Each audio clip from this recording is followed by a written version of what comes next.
Hello, and welcome to the Brooklyn Rail's 619th New Social Environment. I'm Chloe, Director of Programs here at the Rail, and I have the pleasure and privilege of being your MC today for a conversation featuring John Gerrard and Charlotte Kent. We're thrilled to welcome poet Flora Field here to close today's program. Before we get started, the Brooklyn Rail acknowledges Black Lives Matter, that here in New York, we're on Lenape-Hoking, the unceded land and waters of the Wappinger, Canarsie, Munsee, and Lenni Lenape people of the Delaware Nation and Shinnecock Indian Nation. We recognize land acknowledgements are not a replacement for necessary actual decolonial work, but a reminder of place of the legacies of dispossession and enslavement that sustained and enriched the stolen land that we speak from. And now to introduce today's guest and host. John Gerrard is best known for his sculptures and installations, which typically take the form of digital simulations and are displayed using real-time computer graphics. Gerrard's works concern themselves with the nature of contemporary power and exemplify mass structures and vast networks of energy which materialized during the 20th century. Assistant Professor of Visual Culture at Montclair State University, Charlotte Kent, has a particular interest in historical frameworks for art practices, with a research focus on contemporary digital culture and the absurd. She writes for magazines and various academic journals, and she's an editor-in-large for the Brooklyn Rail. Welcome, Charlotte, and with that, I'll pass it over to you. Thank you, Chloe, and thank you everyone for joining us, and especially John for taking this conversation live with everyone. So I am going to share that I'm thrilled to have this opportunity to keep talking to John. He and I have been speaking over projects for a while now, and this most recent project, this exhibition that's at Pace, Endling, really, I mean, it's got so many sides to it. And at the same time, there was this launch of this NFT series with the Art Blocks Pace collaboration, Petro National. So there's just a lot of rich material and conceptual work that John's been involved in that seemed really rife for us to dig into, especially at this time on our planet and in our lives. So John, I wanted us to start with Martha. Martha is one of the subtler, perhaps more intimate works in the show Endling. And it is a live simulation. We don't have the videos for all these pieces, everyone, so bear with us. That's why you should just go see the show. But it's in a room off to the side. It's a dimmer room. It's a room that just inherently made me want to be quiet and sit.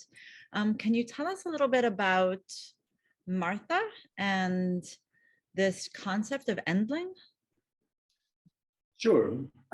So I came across the word Endling a couple of years ago, and it struck me just as a very sort of melancholy word, a very timely word. Just for those who don't know what an Endling is, it is the very last surviving member of any species. So it's like the sort of last surviving example of a species. And this particular bird that you're seeing here is the last, or was the last surviving member of the American passenger pigeons. And just very briefly, circa 1800, circa 1750, you had between 8 to 10 billion American passenger pigeons traveling down the east coast of America. And 1900, you had approximately one known example. So it's one of these kind of cataclysmic population crashes for many different reasons, which I'm not going to go into here. So what you're seeing here is a portrait of that bird, Martha, who lived out her last days in Cincinnati Zoo from 1900, dying in 1914. And she's been brought to life as a simulation. And as you say, Charlotte, we have two rooms at Pace in Chelsea. One is 510, which is a very large space with a piece called Flare and a piece called Washington.Stream. And then 508 is a separate, very beautiful gallery, which we gave Martha her own room, kind of very kind of melancholy, somber kind of space. I mean, this notion of Endling, I think it's just, for me, those numbers were astonishing, right? To the idea of going from millions of passenger pigeons over 1 century to one, right? There's also just a sort of synchronicity of the fact that she dies in 1914, which is the beginning of World War I. There's just, I mean, those are the types of things that just sort of bring home the sadness of this whole period and what happened during that time. She's also called Martha, and there's a sweetness to that name. Can you say a little bit about, what do you know why they called her Martha? That was not a big subject for me, but I believe it was because of, was it Martha Washington, like the wife of is that the reason? It seems to me like I remember reading that, and I just find it sort of striking that the last bird, this endling, right, was called the name of this woman after, who is married to the first president of the United States. I want to say, I know that this was not at all on your mind, but in that way that art sometimes has connotations for us, right? Relations for us, affective experiences for us that go beyond sometimes what the work was initially conceived as being. I saw this show and this work at this moment at the end of June, when in our country there were so many issues. Obviously, the Supreme Court overruling some of the EPA's rules with some of the environmental stuff that I know we'll be talking about, but also just so many issues around women's rights. And there was something for me when I sat in this room. I've gone back to see the show several times and thinking about Martha, and just this sort of endling Martha had this very heartbreaking connotation for me, thinking about women's politics in the US right now, which isn't a part of what you were presenting, I know that, but was just, it's an additional layer that appears and speaks to the way these works produce multiple meanings for different people in different contexts, in different installations at different times, which is something I know we want to talk about. So I'm mentioning it here. One other thing, just before we move past endling, and I've been thinking about this a lot, and actually made some new connections through putting on this show, is that, one of the reasons why the passenger pigeon went extinct was because it really was a fuel, like the bird, the protein embedded in the bird's flesh was a fuel in the 18th century and 19th century, which really built all the big East Coast cities like Chicago, New York, Philadelphia. These birds were shot, hundreds of thousands were captured, killed at one time because they had this mass nesting behavior. And pre-petroleum, the workers were fed these birds. The birds fed the mussels that lifted the bricks that built these cities. So in a funny way, like passenger pigeons were almost a kind of a fuel of their time, between, let's say, 1700 and 1900. But the demand was so great upon their bodies that it caused this cataclysmic population crash from which they never recovered, and they're now extinct. So it's just interesting to link it to this idea of energy. And I think that leads us perfectly into one of the things I wanted us to talk about with some of your earlier work. So I think this notion of passenger pigeons, which we forget of as being a fuel, right, leads us into Sow Farm, this work from a few years ago, where that just absolutely blew my mind. I was unaware of this practice until I discovered this particular project of yours. So John, will you just describe what it is that you learned and then produced this piece about? Sure. So Chloe, maybe actually just step forward a few slides and then backwards, just to give a little view around this structure. Yeah. And maybe just don't get to the installation shots, but just go forward and then maybe go back to that first image again, please. You can stop there, actually. Yeah. So, I mean, one aspect of this project, which is a sort of a backstory, was I traveled to Marfa to visit the Chinati Foundation and, experienced, Judd's 100 untitled works in milled aluminium in like a military shed there. And it was when I was driving back from Marfa towards New Mexico that I saw in the distance these serial forms on the landscape. And they were like just very uncanny, strange objects. So we drove off the highway across, around the sides of these radially irrigated cornfields. And just in the corners, we found these computer-controlled pig production units that are typically called grow finish units. And in each of these sheds, this is actually a sow farm, it's a little bit different, but in each of these sheds, typically, you have about 1,000 pigs. Those pigs are fed using a computerized system on one end, ventilated on the other. So you have like air flowing through, and their waste, the excrement is pumped onto the landscape in these big pools, basically. But what was amazing about these sites was how deathly they were. There's no humans, there's nobody present. They're just like 10 sheds. Each shed has got 1,000 pigs, totally silent. Nobody's there. It's sort of like the end of the world. Yeah. And I just thought it was so interesting that this is how food is produced, let's say on the American landscape, that I then went ahead and produced these very laborious virtual portraits of them. Yeah. And there was 3 in total. The first 2 were called grow finish units. And then the third one was the origin of the grow finish unit, which this is where the piglets are produced. So this is a more active site. But I think it's really, I mean, this was shocking to me, right? I don't know if other people in the audience had heard about this. I was unfamiliar. I think of pig farms and somehow I imagine like, even if I know something about the American farming industry, I just was unaware of this massive data industry, right? Where there's no humans around it. And the kind of contrast, right, from Martha and Endling and that type of food production to thinking about this as being the system that produces the bacon, right? That is so much a part of the, classic American breakfast, as it were. And I think one of the things that's interesting here that it sort of leads me, if, just to keep looking at this, is these are virtual worlds, right? So it's when you're looking at it, I keep having to remind myself that like you did not take a video camera and like go up and down with this camera and film it, right? So I'm wondering if you can just describe a little bit like how you produce these worlds. Yeah. So typically, I find one of these environments. Like this isn't 2009. This is like, yes, 14 years ago now. So these are older works. But I find this environment. I have like this very trusty little Leica camera.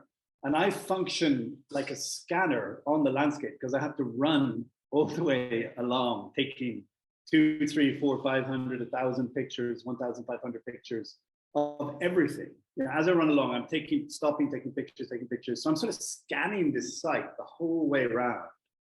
And then those 1,500, 2,000 pictures go back to the producer of the work, Werner Putzelberger, who orders them, notates them, and sends them out to modelers, to 3D modelers. And those 3D modelers typically take anywhere between 3 and 6 months to rebuild everything in 3D as a portrait of that thing. So people think that there's an automation possible here. If you're making a portrait of a found site in 3D, you have to do it by hand. And people say they think when I say by hand that I'm actually doing a 3D model. By hand, I mean you're clicking and dragging polygons and building 3D models in a 3D modeling software. But you can't automate it. There's no way to automate it. You have to build it step by step. And within my production space, we work within this almost philosophy of portraiture. So we build each screw, everything we rebuild. Then we look at facilities like Google Earth, and we look at the surface of the world. We take that in as data, and then we do weird tweaks, like the producer manipulated a fur shader, so which is like typically to give like shaggy fur to like monsters. That's how we made the grass, because in 2009 there was no grass sim, so we had to manipulate a grass shader to make the thing. And just to speed up a little bit, we then bring all those props, like the sheds, the feeders, onto this virtual landscape, and we put the whole thing into the game engine. And within the game engine, we can put the action of the sun accurately in place over the year. So the sun rises on the scene at dawn on Oklahoma time, goes down in the night, And then you have long days in the summer, short in the winter. So they're annual simulations, solar simulations. So I'm wondering if we can just quickly take a look. There's this one image where the sun has moved and it's hitting the roofs of, yes, here. And this sort of speaks to the kind of massive overview and the different time periods of the day.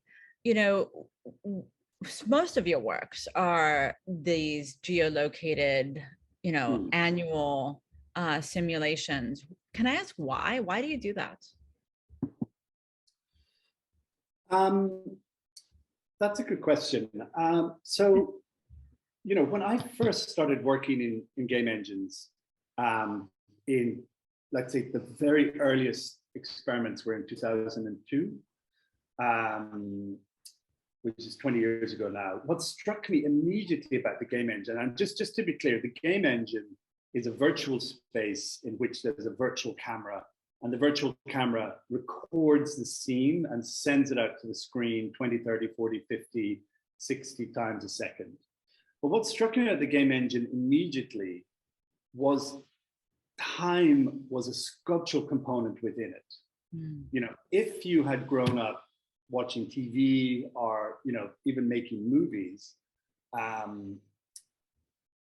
you know, time is fixed on the timeline within the movie space. You know, it's a 90 second, it's 90 minutes, whatever it is. When you put a virtual camera into a virtual world like South Farm, it just is, it's a world, you know, and if you're recording a world, and then a little bit like theater, the director, in this case me, says, tell the sun to arc over this scene at the speed of the Earth's turn, you know?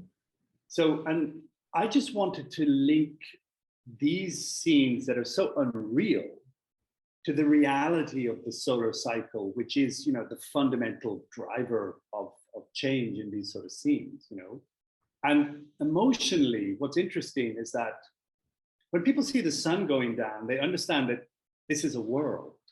You know, this is a world. It's kind of like our world a little bit, but, you know, if, you know, and they say, how long is the loop? And, you know, for me, it's not a loop, it's an orbit. You know, virtual simulations are orbits, orbital, I would say. You know, cinema is a two-dimensional timeline-based medium where, you know, one of the languages is the loop, but the loop is not the language of the sim.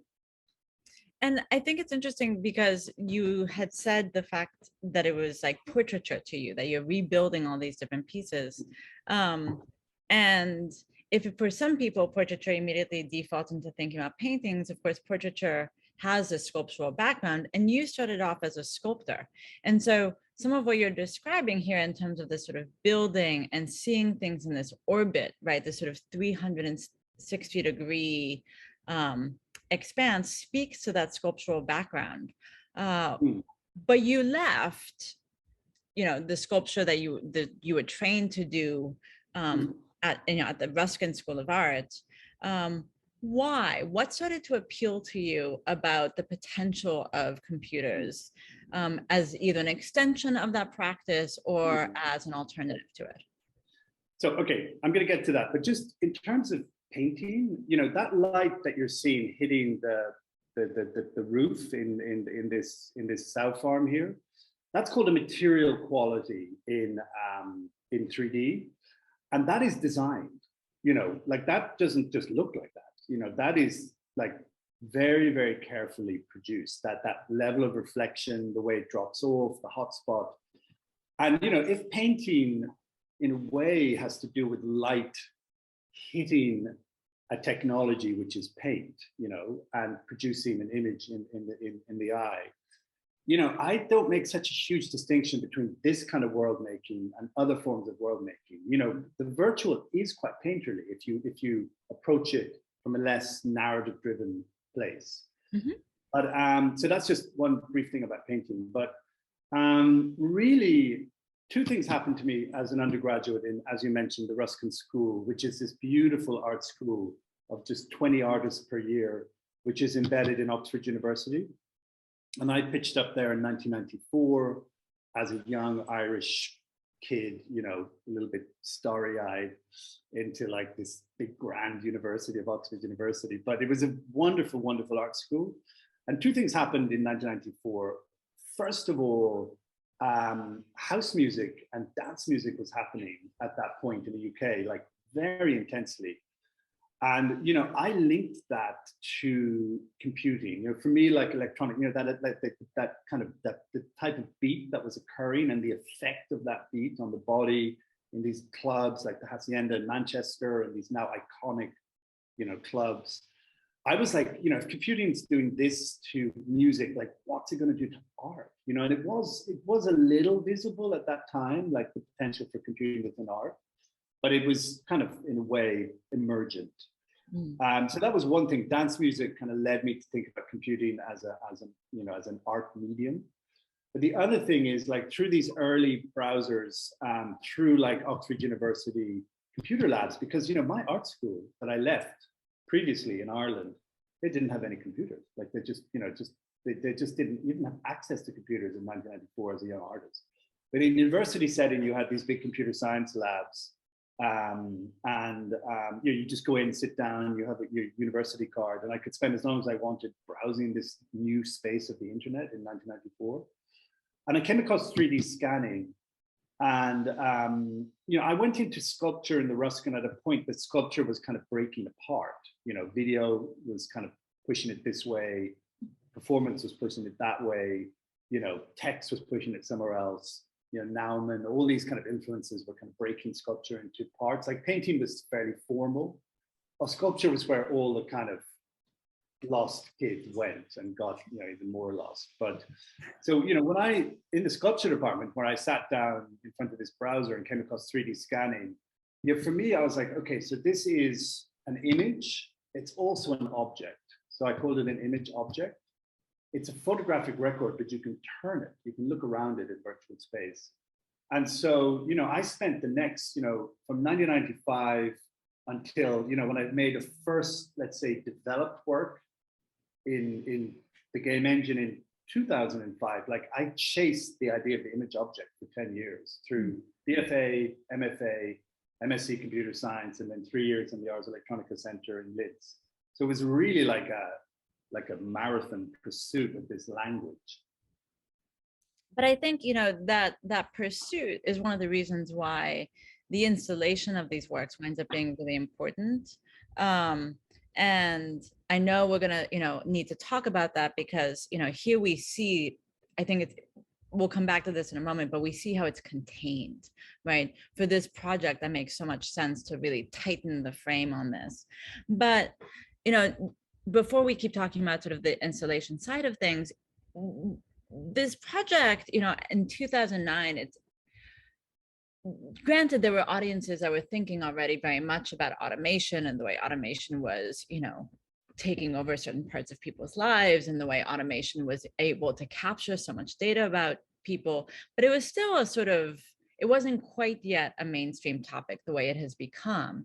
And in the next project that you worked on, no, maybe it wasn't the next, but the next one that I want us to look at is this Farm Council Bluffs in Iowa, which has some similar traits to it in the sort of this industrialization, these buildings, the structure, the sky, the land that's kind of being imposed upon by the heaviness of this industry, right?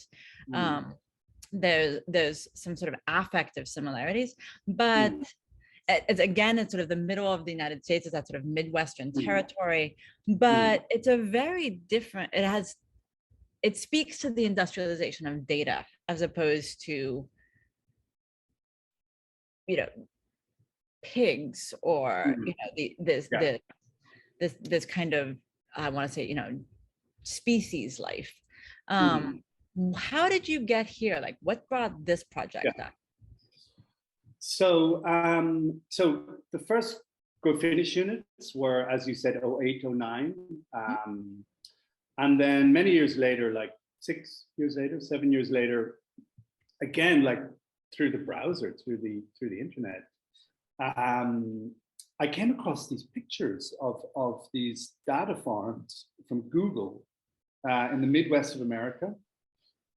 And I just was like, they are so similar to the pig production units. I mean, similar on a couple of levels. So number one, the architectural language is the same. You've got cast cement and there's very particular kind of sidings, like which are kind of rippled sort of sidings. So that's like this like utilitarian architectural language, number one. Chloe, actually, may just go a few slides back to the start of the farm. Maybe one more back, yeah. So on one side, you have enormous air conditioners that are basically cooling tens of thousands of computers which are in these buildings. So just to be clear, these are data farms from Google. If you are looking at a Google map, you're being directed to one of, like, at that point, there was 6 of these in America. And I think most of the global traffic for Google was going here. Your mapping inquiries were being answered, your email was being stored, your search inquiries were all coming here and being processed. You know, a lot of the data was coming back to America and going back out. You know, there wasn't so many Google data farms, let's say, on the European landscape, number one. But so because of the volume of tens and tens of thousands of machines like processing all these requests, on one side you had ventilation, exactly like the pig farms. And on the other side, you had 24-hour backup running fuel supply, a little bit like the corn silos and the pig farms. You had diesel-powered generators running 24/7 because, you know, an outage was just not plausible in that setting. So you had local energy from Iowa, which was a big part of bringing Google there, the energy, you know, source, the costs. But then you had power, food on one side and ventilation on the other. But very briefly, I was like, this is so like the pig production unit. So I wrote to Google, I said, I'm very interested in your data farms. Could I possibly make a portrait of one as a kind of like an artistic record? And they wrote back and they were like, absolutely not. No. they were like, you cannot. And actually never write to us again. And I just was a bit like, a bit grumpy about that. So working with the wonderful photographer who's credited on my website, but I can't remember his name, he talked to the police in Iowa, and they said, listen, they said, the air is free. They said, that's all we're going to say. So we hired a helicopter and we surveyed this data farm from the air, basically. And then again, the same process, 3,000-4,000 pictures went to an incredible modeler called Max Logler. He spent a year rebuilding everything in the most exquisite way. And actually, Chloe, maybe go back through the images for a second. The big difference between this farm, this is called farm, this piece, and the other farm, is that in the interim, this new thing emerged, which was chromatic shadowing. So when in the first farm, you only had black and white shadowing, like you did not have chromatic shadowing. And game engines, graphics cards, they developed chromatic shadowing. So suddenly this incredible visual quality emerged within the farm. And as you see here, it's dusk in the work. And just to conclude on this portrait of this data farm, I called it farm because in a way, and I think it's become even more ambiguous since 2015, but it was unclear to me like who or what was being produced or consumed here. You know, Google is obviously providing a host of services to the public and at the same time eating the public, like consuming their behavior and their data and their histories and selling them. Well, but, and I think to your point, you know, it makes perfect sense that they're referred to as data farms, right? Because the data that, you know, what they bring in, that, you know, our emails, our searches and whatnot, those become the energy, you know, this massive sets that produce the energy basically for all of this kind of corporate predictive, you know, government predictive work that has become so much a part of our realities, whether we're aware of it or not. You know, it's one of the reasons at this moment, this is 2015, that in the EU, they were having these huge conversations about data protection, right? And GDPR would be, you know, instituted shortly thereafter. We still don't have that in the United States, right? Our data is not protected.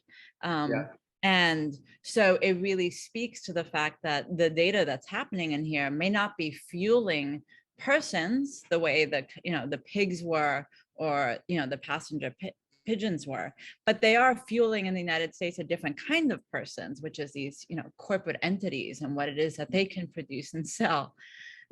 So there is, I think it's, from one of the things that I was thinking about when I was, excited to have this conversation with you was the way, Martha Endling is this kind of like, even though it's the most current piece in these three that we're talking about, it sort of speaks to this arc of time and the types of changes that happened around consumption and our care for consumption.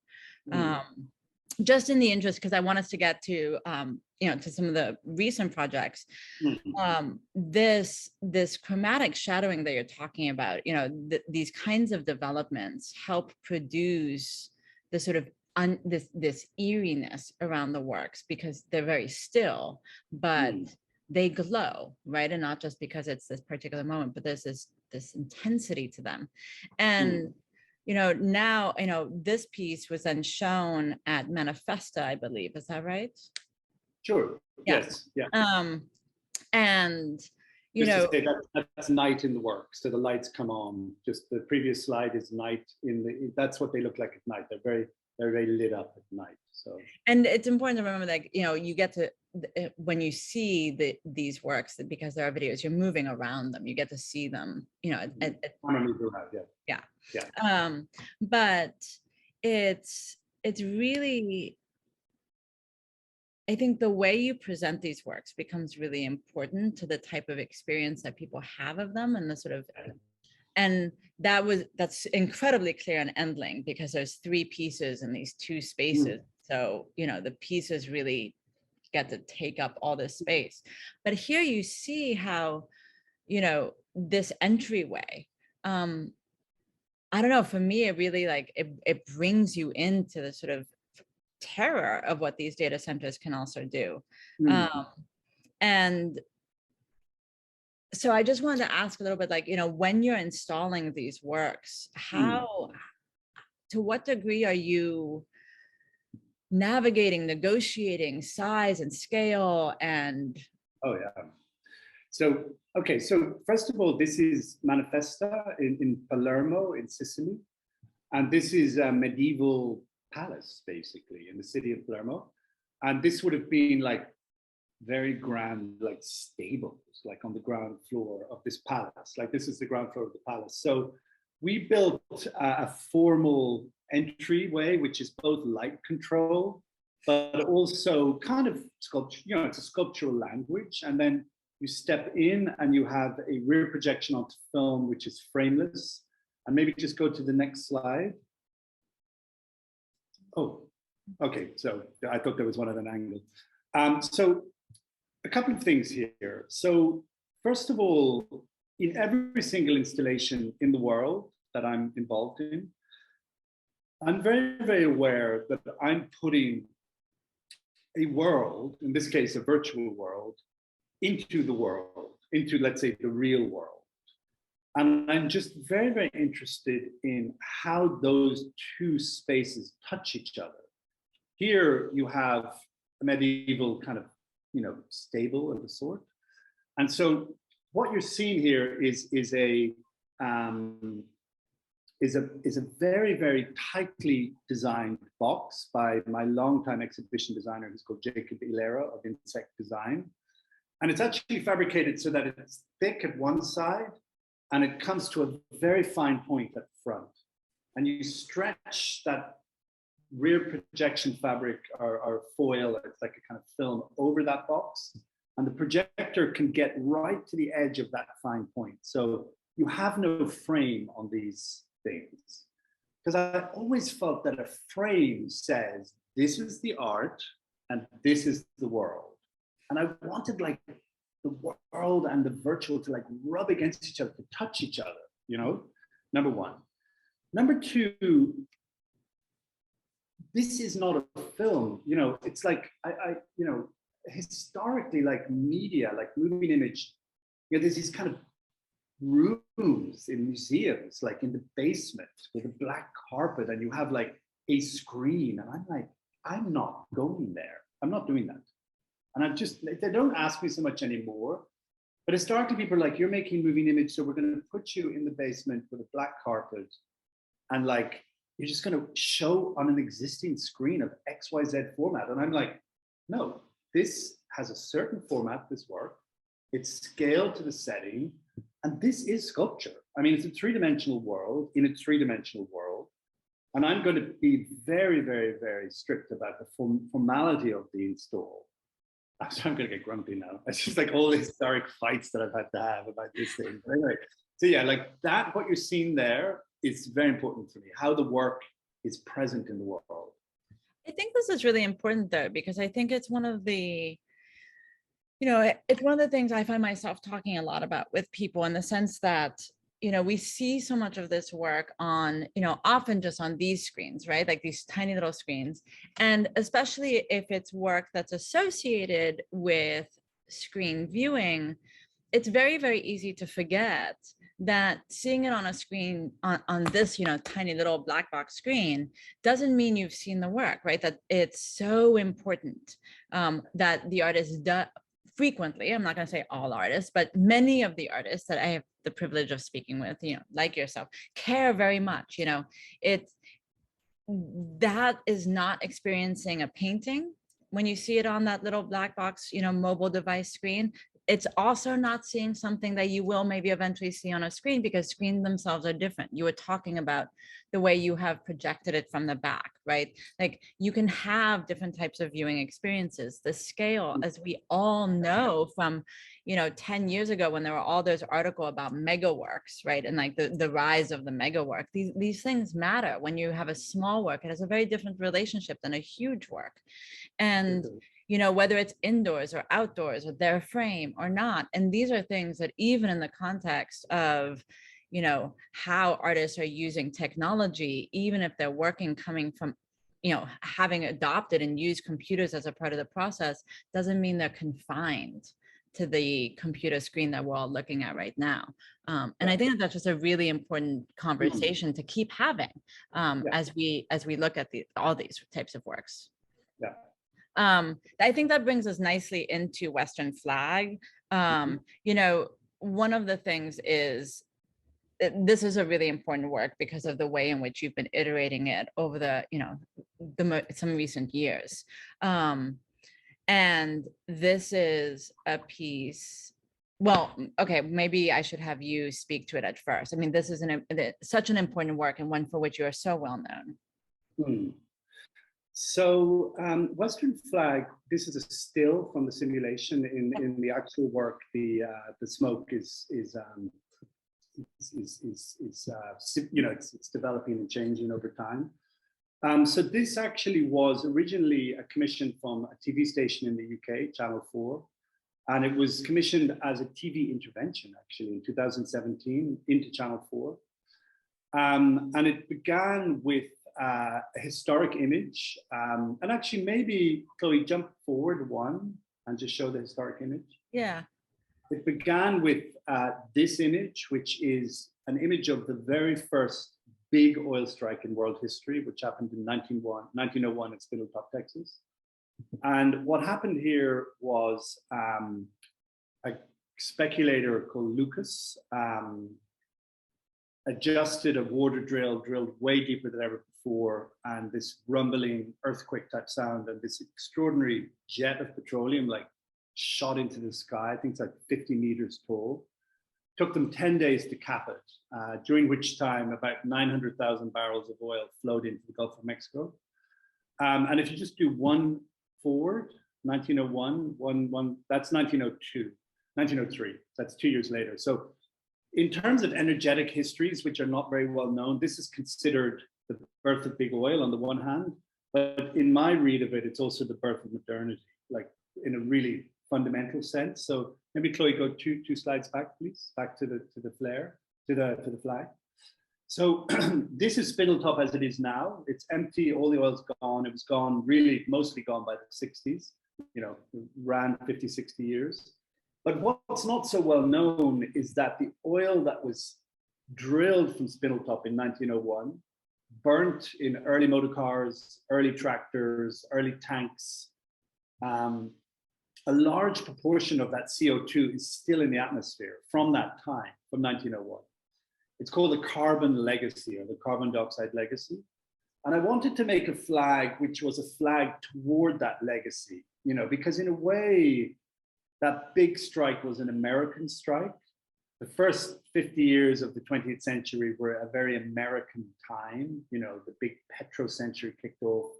The dominance of America, you know, was kind of accelerated by the big strikes of the early 20th century. And yet, that triumph, you know, all the, you know, let's say you're in a car from LA to Palm Springs and you get into a pool and you get into your air-conditioned house in 1950, you know, all of those consumptions, all those pleasures are still with us. All those kind of like legacies are still sitting in the atmosphere, sitting on the earth, and in a way, in time, have the potential to threaten the nation state, you know. So this is a flag form made up of smoke, which, you know, recalls this idea of the carbon legacy.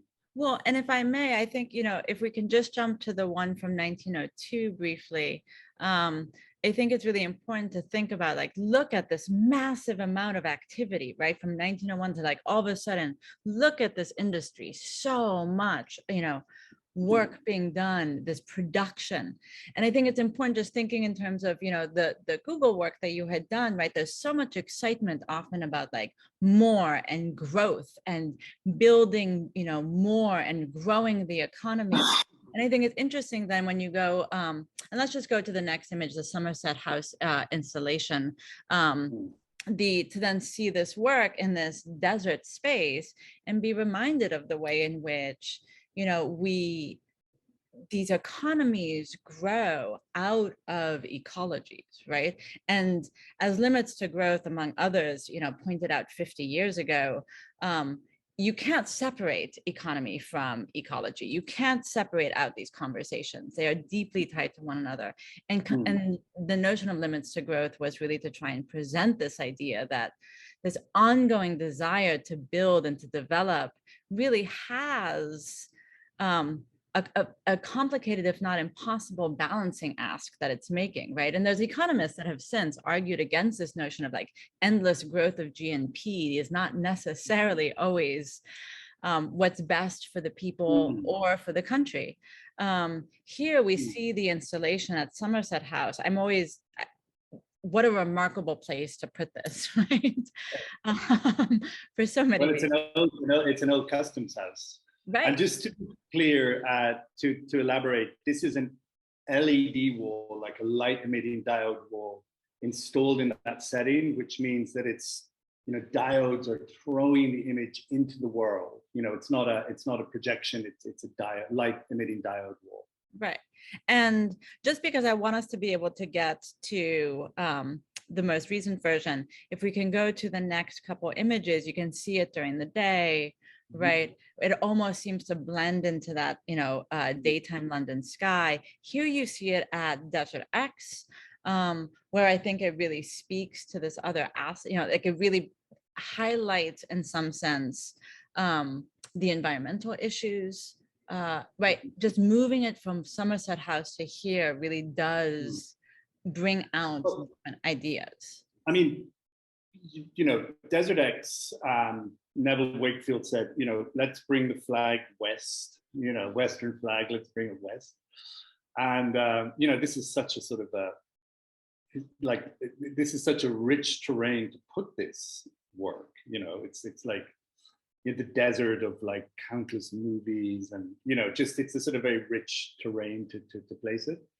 And we sort of positioned it within the arms of these two mountains. You know, we drove up and down the highway from LA to, you know, outside Palm Springs until we found this place where you have like a plateau and then almost this sense of like two arms like reaching around the wall. And this is an outdoor LED wall, you know, installed in that setting. And what I love about LEDs is that, you know, when we put this up for I think it was 2 or 3 months, in at least 2 months in Desert X in 2019. People would just pull in off the highway, like families, workers, people traveling, they'd get out of their cars and they'd be like, what is this? And that is my dream audience, actually, just kids and, families who are kind of going to school or whatever, that I love the idea that they are like addressed by this, almost this apparition in a way. And it's an apparition on 2 levels, because first of all, they can't understand how it's installed, because there's no sense of how this is present in the world. And they're a bit like, A, what is it?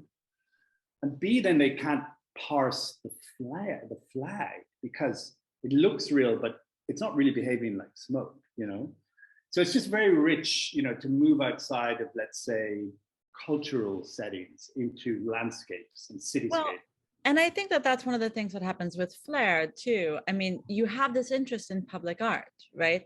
And I think that there's an element of that sometimes gets, in the context of art fairs and, like showing the work in Manifesta and some of these different, you like this thing of putting it out there and having people react on their own. And with Flair currently at Pace, which we should be able to see next, it is the doors of the wall of Pace, it's these glass, they're just wide open. I mean, anyone walking by sees this. Exactly. Maybe, Chloe, this might be a moment just to hop out of the PDF and just to show that video that we downloaded earlier, if possible, just to give a sense of the work, basically. And while we're doing that, I think it's worth talking a little bit about what inspired you to produce Flair. Sure. Because now it's moved into this water. So basically, this is a video of the installation at Pace, as Charlotte has mentioned. Behind the camera is this enormous pair of glass doors which open onto the street. And so each day we open them onto the pavement, so people can just walk straight off the pavement and they are exactly standing where this camera is right now. And this is a high resolution LED wall by this incredible company called Row Visual.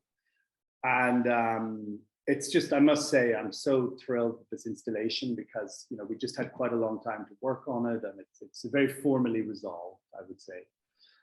So Flair emerged from standing in front of Western flag at the Musea Thyssen-Bornemisza in Madrid, where Francesca Thyssen-Bornemisza had installed that work in front of the museum.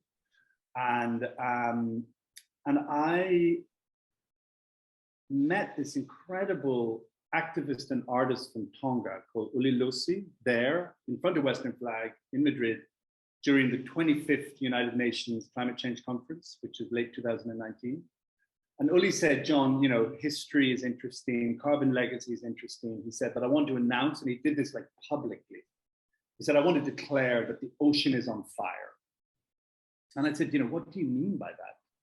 And he said, 80 to 90% of excess heat that's been trapped by the activities of, let's say, industrialized nations, 80 to 90% of that heat has been absorbed by the ocean right now. So the ocean is the great global heat sink, and it's heating up very fast. And so for Tonga, where Uli is from, what that means is that you have more extreme storms. There's more energy coming off the sea, which is producing storms. You can go back to the you can go back, Chloe, to the PDF. It's also changing sea life, like fisheries are being disrupted, but probably most significantly, the sea's coming up. Tonga's low lying, the sea's coming up. So the very existence of Tonga as a nation state is actually really under question at the moment. Is Tonga a viable nation state? And that's an unresolved question right now. So I went away and I thought for a few months, like, what do you do with a statement like such as that, like that the ocean is on fire? So I started to think about this idea of a flare, which would be both a little bit like a flare, for gas from an oil platform, often at sea. But also a flare is something that's released if you're lost. Yeah. You know, if you're lost at sea, you can release a flare. And the final layer is that, you know, this is a nation state that is potentially disappearing. Like, I wouldn't say it's combusting, but like it's kind of, you know, it's threatened. So the final layer to flare is that it's a nation symbol of a nation state. It's a flag that's kind of, you know, unstable. It's flowing and growing and then dying away. Mm-hmm. And so we put those three things together and we put it into the sea near Tonga, a virtual portrait of the sea near Tonga. Uli went out into the sea and took pictures for me. And we showed this piece flare for 2 days at the 26th UN Climate Change Conference in Glasgow. And Uli used it as a platform to talk about the burning ocean there. And then it traveled to Pace, where it's the centerpiece of my debut show at Pace in Chelsea. And I think, you know, this piece, I mean, it's sort of the standout piece. We won't get a chance to look at Washington Stream. I love Martha Endling so very, very much myself. But even though this is the first piece that people see when you walk into the gallery, and even though it is kind of, I mean, it's in a very important work, and it comes out of this iteration of these different, you know, ones. It also relates quite nicely to this other simultaneous project that you had going on, which is Petro National. So Petro National is a series of 196 NFTs that is the first collaboration between Pace and Art Blocks. And it is, you know, this concept image that you've had, that is this image you took in Ireland, if I remember correctly, of some oil drops on water, but decades ago at this point, like at the, you know, in the early 2000s or some such. And you've had this image, you know, in your studio, and you've talked about referring to it, and then it becomes in some ways aligned with what, you know, you're thinking through with Flare, some of the conceptual basis for Petro National. And I wonder if we can, so here's one of the examples, and we'll have to look at videos because the interactivity and how it moves is really important. And I just wanted to get us to move into this project, because I think one of the things that happens with Petro National is the way in which it is both, you know, because of that ocean thing, you know, seems so deeply tied to me with Flare, right? This, because of the way in which I think, you know, my own environmental awareness really sort of springs from the Exxon Valdez spill in 1989. Like I was a kid. It was the first sort of like major global news where I thought, oh, this is bad. They should do something about this. Why do we let this happen? Right? It was just kind of like, and this piece really brings that back in certain ways, the way in which there's been, we've leaked oil across the globe. And it's based on data, which made me think also of Farm and the project you did there with, you know, thinking about these data centers, because each work is derived from, you know, statistics around the per capita oil usage of that particular nation or state. Can you tell us a little bit about this? Sure. This was a massive project. Chloe, maybe, sorry to make you jump around so much, but do you want to just jump to Art Blocks, the page? So, okay, so first of all, my gallery, Pace, developed a partnership with this wonderful entity called Art Blocks. And Art Blocks is tightly focused on what's called generative art, and specifically generative art on the blockchain. So it's a tightly curated space. If you just pull down a little bit, Chloe, just to show like a section of the different worlds, if you go down, just down the page, yeah, just to there for a second.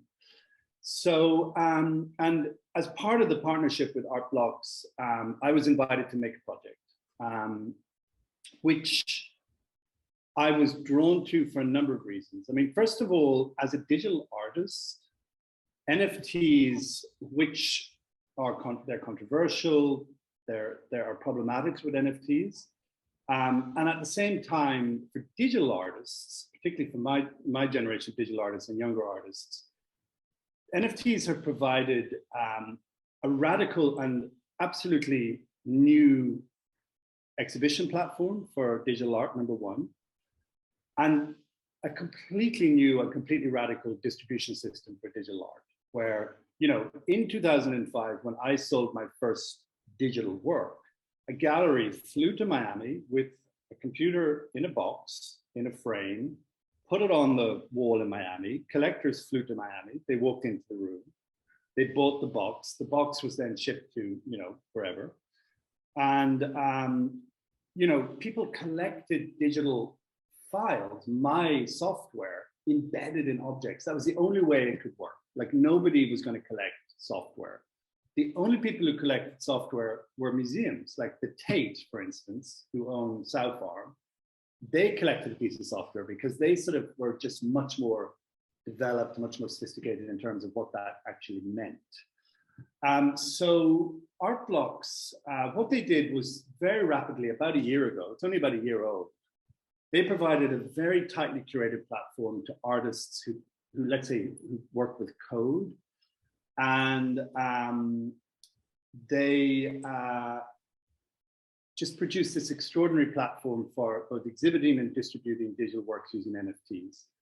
One of the major complaints about NFTs is its energy profile, and I think we will come to that in a second, particularly on the Ethereum blockchain. Really, to kind of address that, Art Blocks, they request that their artists dedicate 25% of the project to a charitable cause, in my case, to regenerative farming and CO2 mitigation. But anyway, we'll get to that. Since you brought it up, let's just stop here for a second. I think that's one of the things that people do want to know about, right? Especially in an artist like yourself, and you're not alone, right? There's many artists who are digital artists, who are working with technology, who care deeply about the environment, in no small part because you are deeply aware of some of how these infrastructures work, literally the heat that they generate when you are, dealing with them.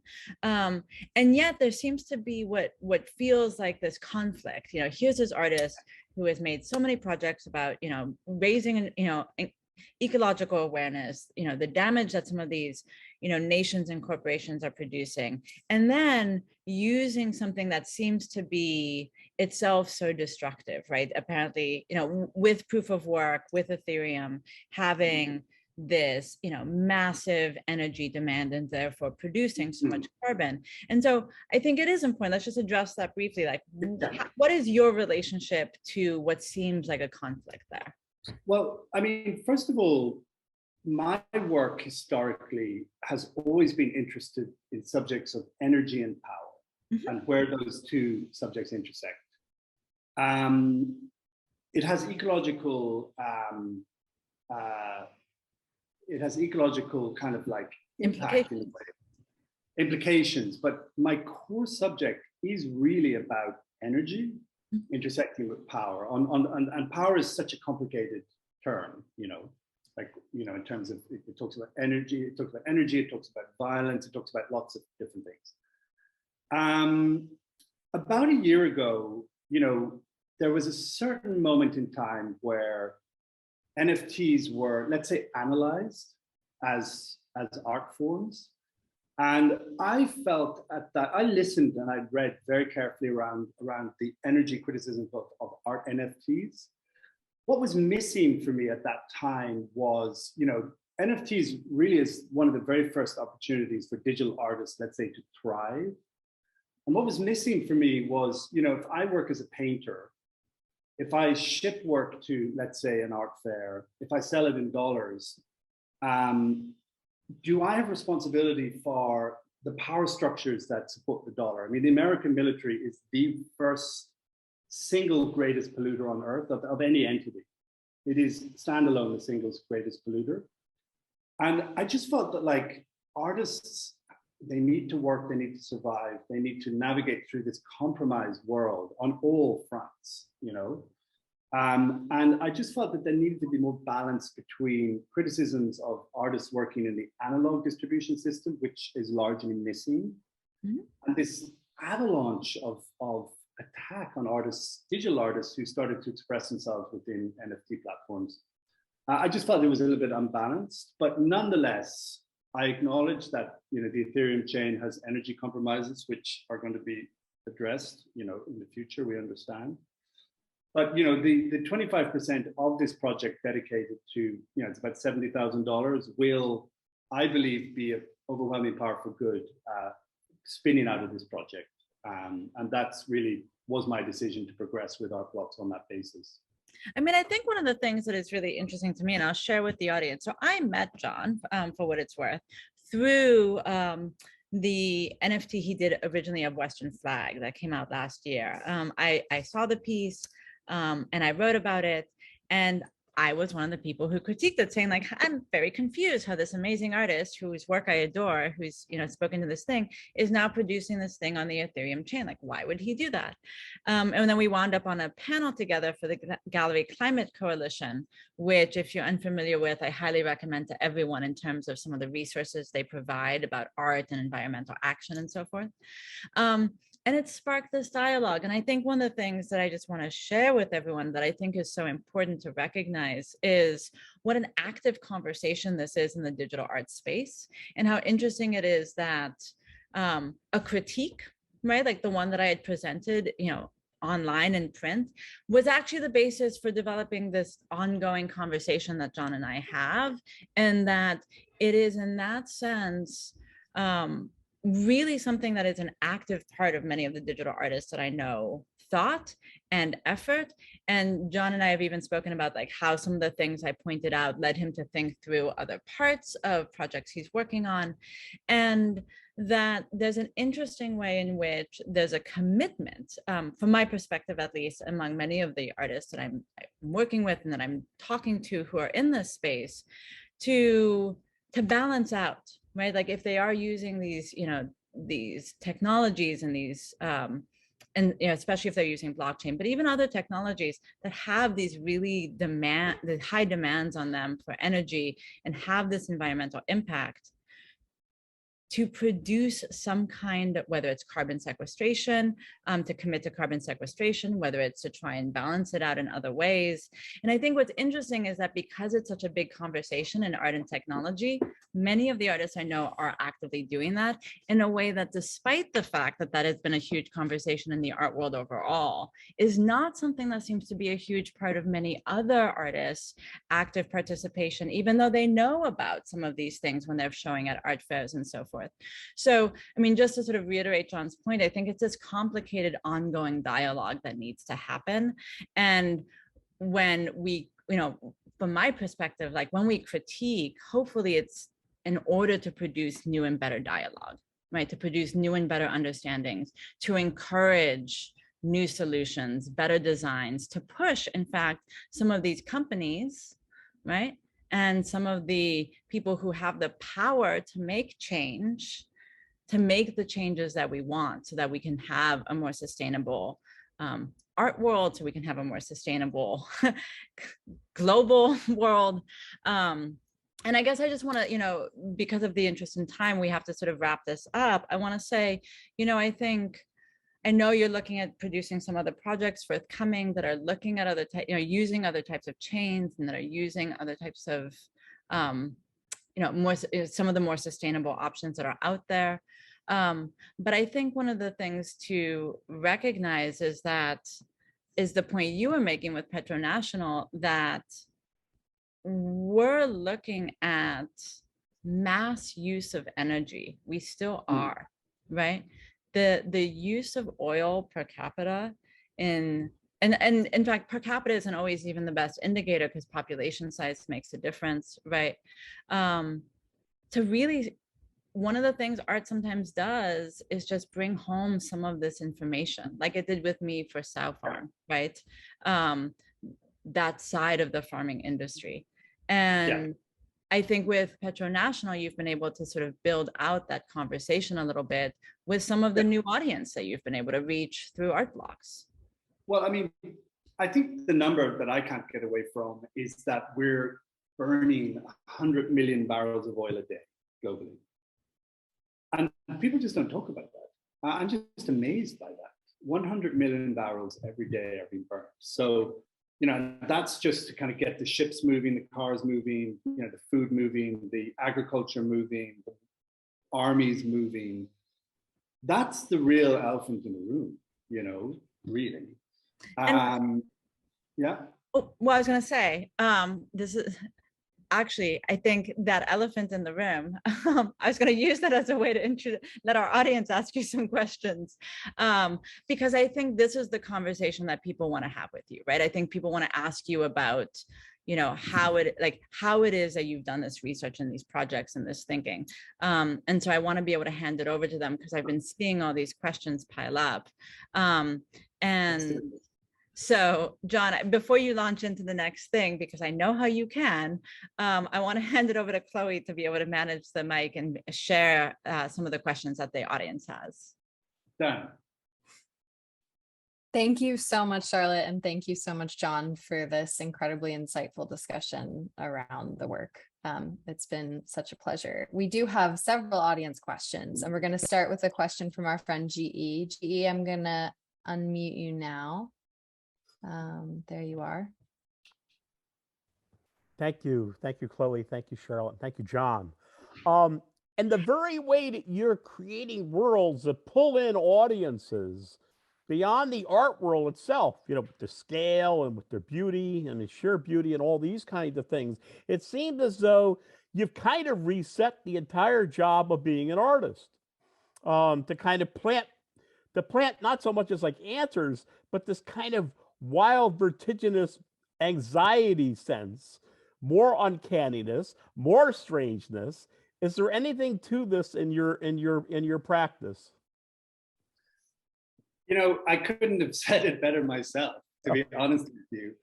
I mean, really, my greatest ambition is to principally work in the public domain. And I would link, let's say, the NFT space to like a major new public domain. That's another reason why I'm so interested in it, because it's vast new audiences that simply are not entering cultural spaces. You know, they're entering browser spaces and they're coming across serious art in these spaces. You know, really, I wouldn't quite say for the first time, but it's very different, number one. But secondly, outside of working in the public domain, the greatest ambition is to move the public. You know, and that term, to move, is a kind of complicated one in English because it's both physical, to move, but also emotional, you know, to shift people's feelings, you know. And my only work as an artist is to produce, to use that term that you just used, to produce these anxious objects which shift people even a little bit, you know. And that's as much as I could hope for. You know, that's it, you know. And again, you know, I would never suggest that I'm offering, you know, solutions or, you know, even present myself as much of an activist, you know, like as an artist, that's all I can hope for. Well, I thank you for your example. Thank you. Thank you. Thanks for the question. Thanks so much, GE. The next question I'm going to ask on behalf of audience member Sarah Ruth Jacobs. John, this is from Sarah. When I think of artists who collaborate wonderfully, I think of you and Damien Hirst. How do your collaborations work contractually or hierarchically? Any word of advice for people who might be interested in being collaborative artists? Good question. So when I entered the Ars Electronica Center in 2001, maybe 2002, the first thing they did was they said, okay, you're an artist, you've come up through art school, BFA, MFA. They said, you're now in like media production. So you have a year. Here is a programmer, here's a modeler, here's a producer, here's an animator. You have a budget, get to work, basically. They were like, you know, here's a budget, you know, within this research lab, get to work. And I'm still working within that framework of raising funds. And, you know, so the term collaboration is, I don't know if it's exactly the right one in my case, because I raise funds, I engage a group of artists, creators, animators, different kinds of producers, and they make the work that I wish to put in the world. What I agree with those makers is that they will be credited everywhere, be it on my website, be it, they'll be credited almost like a film production. They will be, obviously properly paid, which is a big part of my work, is raising money to make these kinds of works. Inevitably, what I've learned is that within these kind of dynamics, like the work, sure, you pay for it, but it's also like a gift.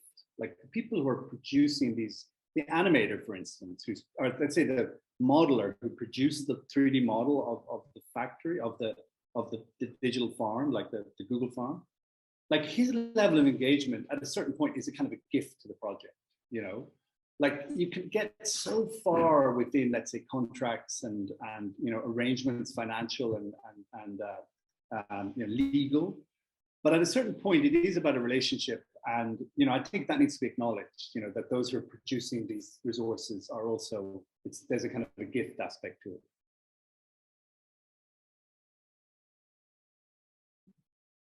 Thank you so much, John, for that answer. And the last thing to say is, I think I work very differently from Damien Hirst, just to say. So we just have time for one more question. And so I am going to make you aware of some of the other questions after the conversation, John, in case you have any remaining answers for our audience. We have lots of questions today. But we have a question from Augustus in the audience about how you think about the sublime in your work.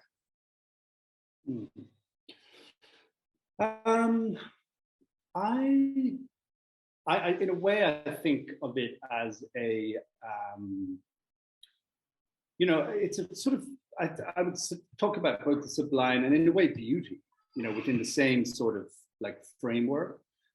Like it's a way to kind of capture like the attention of the audience, like the aesthetic framework, which is quite a formal aesthetic framework within which I work.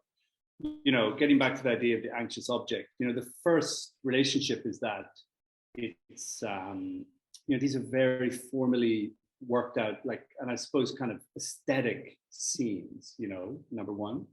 And then, this disquiet emerges within, whether it's real or unreal and such things. And, I think maybe in referring to Sublime, it's like these conditions of dusk and dawn, and, it's not a singular moment. These are worlds made up of thousands, if not millions of moments across the year, day, night, and such things. So it's not just one condition. When you're trying to finish the work, you have very sublime moments. Other moments are a lot more linear, a lot clearer, a lot more hard-edged in a way. But certainly within the virtual, like there is that potential for this sublime language, which I use to kind of try and grab the artists. I grab the audience. Thank you so much, John. And thank you, Charlotte, for this amazing conversation today. We have a tradition at the Brooklyn Rail of ending our community events with a poetry reading. And today I'm thrilled to welcome our Poet Laureate of the Day, Flora Field, to the stage. Flora Field is a poet from Oregon. She received her MFA from Columbia University, where she was a teaching fellow and runner-up for an Academy of American Poets University Prize. Her writing can be found in Thimble Literary Magazine, the Adirondack Review, Entropy Mag, and elsewhere. She's currently at work on a debut manuscript, Green Dream. Welcome, Flora. Hi, thank you so much, Chloe, and thank you, John and Charlotte. So I'm going to read, all the poems I'll be reading are from that manuscript, and I thought it would be appropriate to begin with the poem that kind of introduces the preoccupations of the book. We're working on a slightly different scale than John's work now, so we're gonna shift a little bit inward. All right, this is titled An Introduction. After the bad thing happens, Flora hates her body and even hates the men. Flora hates the sentence too. Flora imagines slicing clean from her chin down to the center and then folding her outsides in so that her insides are out. What does not cohere is that the sentence and the image lead you to believe the bad thing is the same bad thing that happens to most women. And of course, that too has happened to Flora, but it wasn't so bad, and it's not the bad thing. Flora likes to write so that after the preposition, there's a comma, and then the sentence continues, or sometimes also no comma, and then the sentence continues, but the thing that is being proposed is never named. Flora sleeps always on her side with her legs and arms tightly folded around each other. She not so much dreams as pictures liquid rolling off countertops, or a glass being placed there and missing the edge by an inch or so and thus breaking. Flora also likes the choice of having both the Flora and the she, and were she to write the I, Flora would only have one choice. Flora supposes she could also just do without. Even though the landscape has been so important to Flora, she wants the writing to be placeless. Besides, of course, being within the home, being within the self. People ask Flora about her process, to which she's never known how to speak. It is nothing for a long, long time, and then it bursts.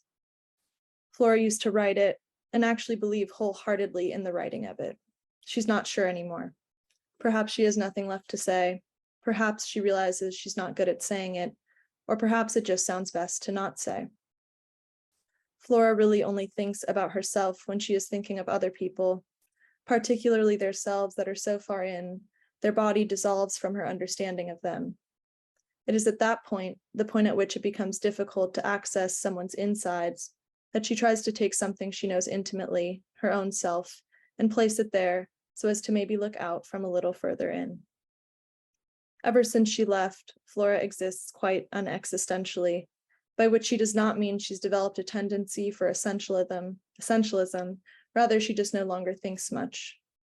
Flora is not sure about this adoption of the third person, but once it started, it became too hard to stop. I can't just say I anymore and have it mean what I want it to mean. She finds it lacks specificity. Flora feels worse hearing about other people's pains. She wants suffering to be hers only. Flora knows we've all done bad things with our bodies. For a long time, Flora thought that this was why she had to write, to speak to unspeakable things, or to make beauty from the bad thing, to make the bad thing a palatable thing. Flora learned she couldn't arrive at the central truth of her mother through images alone. Flora also learned that perhaps she had more to say than just the bad things that had happened to her. Perhaps it was worthwhile to think about more. Perhaps she was allowed to have thoughts that were entirely hers insofar as they did not pertain to her mother, and she could write those. And perhaps she was allowed to have thoughts that were entirely hers insofar as they did pertain to her mother, and she did not have to write those. Either way, she could not think, could not write.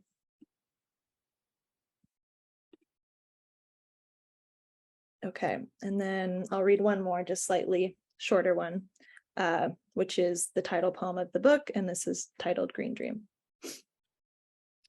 Flora tosses and turns in her bed and dreams of a way one could write in which words would be used to see objects in a whole new way. This whole new way is no longer within her grasp, but she wants you to know it was there and she had it. Say you could place your focus on an orange bowl and give it new adjectives that would let you say, this bowl is now green.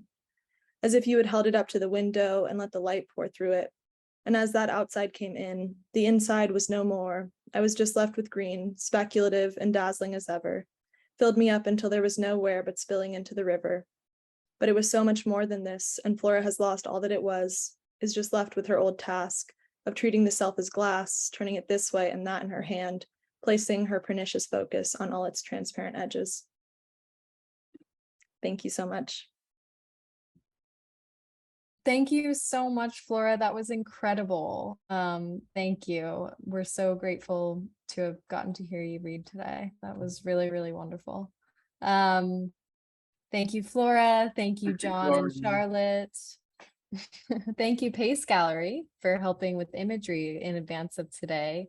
We'd also like to very much thank the Terra Foundation for sponsoring our NSE program and making these daily conversations possible, for their support of our growing archive.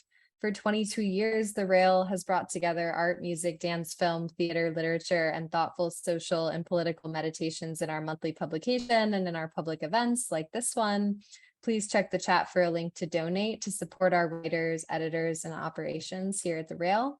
And if you're free this upcoming Monday at 1 p.m., join us for a conversation with artist Tiana Nakia McLauden, hosted by Rail contributor Ayana Dozier on McLauden's current exhibitions, The Trace of an Implied Presence at the Shed and Mask Conceal Carry at 52 Walker. We'll conclude with a poetry reading from Asiya Wadud. You can now turn on your microphone and say goodbye as you leave, and until we see you again in the new social environment. Thank you, everybody. Thank you. Thanks for joining.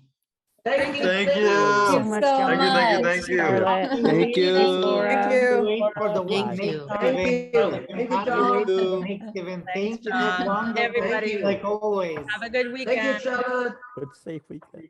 Thank you so much, John. Thank you, Charlotte. Thanks for the Thank you, reading, Flora. Flora. Thank you. Everyone,